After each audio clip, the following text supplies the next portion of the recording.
ಊರಲ್ಲಿ ಅಂತ ಬಿಸಿಲು ಸೆಕೆ ಮಾರೆ. ನಮ್ಮ ಮನೇಲಿ ಇವತ್ತು ಜಕ್ಣಿ, ಅದಕ್ಕೆ ನಾವು ಬೆಂಗಳೂರಿಂದ ಬಂದಿದ್ವಿ. ಊರ ಕಡೆಯವರಿಗೆ ಜಕ್ಣಿ ಅಂದರೆ ಏನಂತ ಗೊತ್ತಿರುತ್ತೆ, ಇದು ಗೊತ್ತಿಲ್ಲದೆ ಇರೋರಿಗೆ ಜಕ್ಣಿ ಅಂದರೆ ಏನೂ ಇಲ್ಲ. ಯಾರೆಲ್ಲ ನಮ್ಮ ಕುಟುಂಬದಲ್ಲಿ ಸತ್ತಿರ್ತಾರೆ ಅವರಿಗೆ ತೃಪ್ತಿ ಸಿಗಲಿ ಅಂತ ಪ್ರತಿ ವರ್ಷ ನಮ್ಮ ದೈವದ ಮನೆಗೆ ಹೋಗಿ ಪೂಜೆ ಮಾಡಿ ಊರು ಕೋಳಿ ಬಲಿ ಕೊಟ್ಟು ತಂದು ಮನೆಯಲ್ಲಿ ಅಡುಗೆ ಮಾಡಿ ಅವರಿಗೆ ಮೀಸಲಿಡೋದು, ಇದನ್ನು ಜಕ್ಣಿ ಅಂತೀವಿ.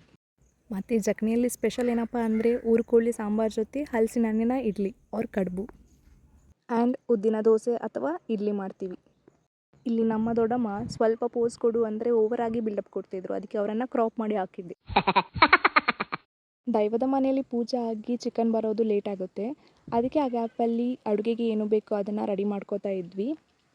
ಆ್ಯಂಡ್ ಈ ರೂಲ್ಸನ್ನ ಎಲ್ಲ ಕಡೆ ಫಾಲೋ ಮಾಡ್ತಾರಾ ಅಂತ ನನಗೆ ಗೊತ್ತಿಲ್ಲ, ಬಟ್ ನಮ್ಮ ಮನೆಯಲ್ಲಿ ಜಕ್ಣಿ ಫಂಕ್ಷನ್ ಆಗದೇ ಹಲಸಿನ ಹಣ್ಣಿಂದ ಯಾವುದೇ ರೆಸಿಪಿ ಮಾಡಿಕೊಂಡು ತಿನ್ನೋ ಹಾಗಿಲ್ಲ.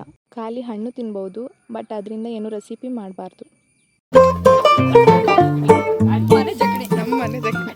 ಇಲ್ಲಿ ನೋಡಿ ಮಾರೆ ನಮ್ಮ ಹಲಸಿನ ಹಣ್ಣಿನ ಕಡುಬು ಹೇಗಾಗಿದೆ ಅಂತ.